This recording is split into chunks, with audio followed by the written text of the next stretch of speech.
Yes. Well, that brings us to 2015, April 16th, 2015. You faced the 7 questions. Available now, esteemed audience, at middle grade. And just as soon as this conversation is over, by God, you can go and you can read them. I'll link to them in the show notes.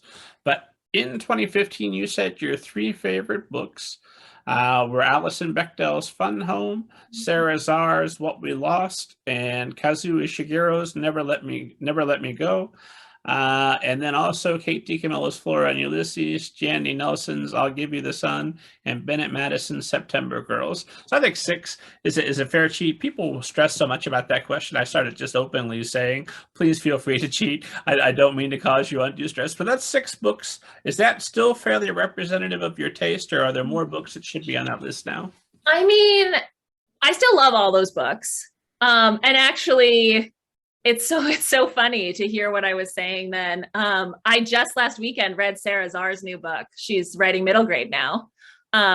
She just came out with a song called Home this spring. And I still love Sarah Zar. Just everything Sarah Zar writes, I'm there for it. I've read every single one of her books.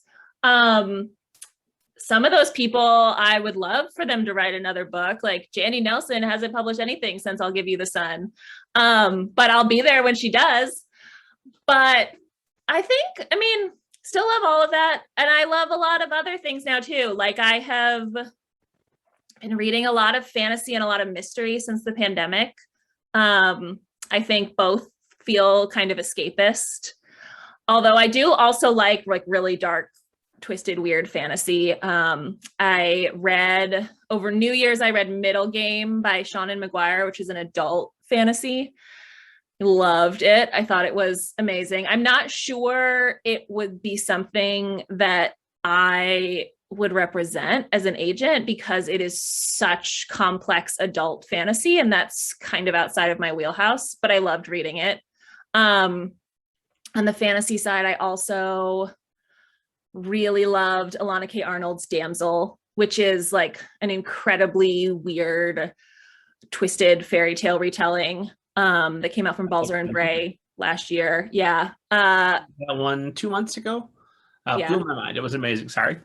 I know, it's really surprising, right? Like I just kept reading it. Like, I can't believe this got published. This is so out there. But I thought it was brilliant.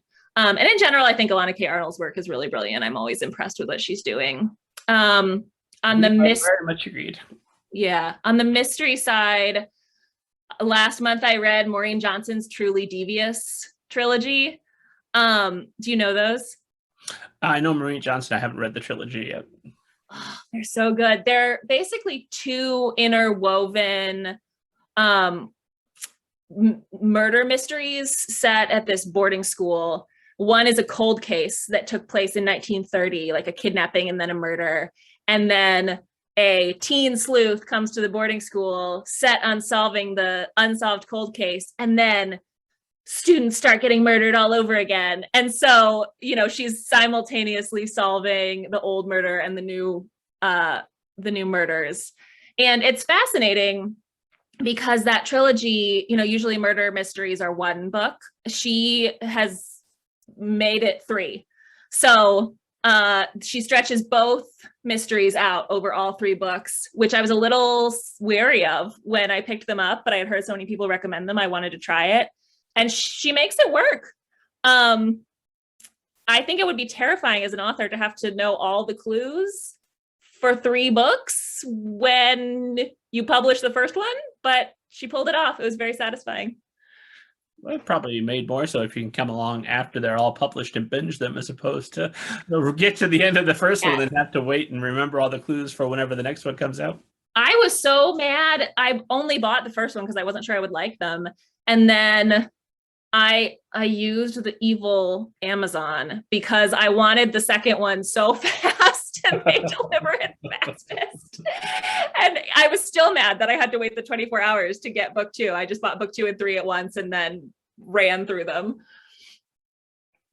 And I should shamelessly plug for esteemed audience to go check the back catalog. I have a wonderful conversation waiting for you both with Alana K. Arnold and Seanan McGuire.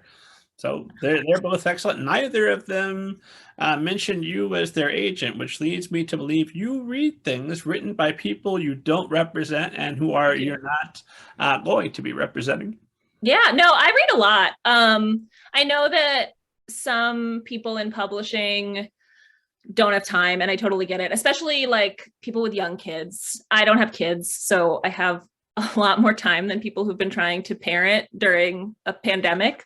Um, but yeah, I read a lot, and I think that it helps me stay excited because I think I've signed a lot of authors from the query slush, and I I love being open to queries and being available for that. But I think you can get really jaded if all you're reading as an agent is queries and submissions.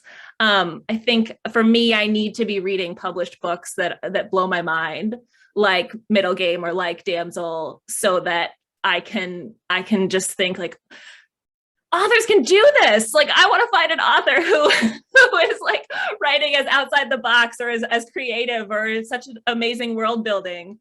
Um, and then that gets me excited to dig back in and find new talent.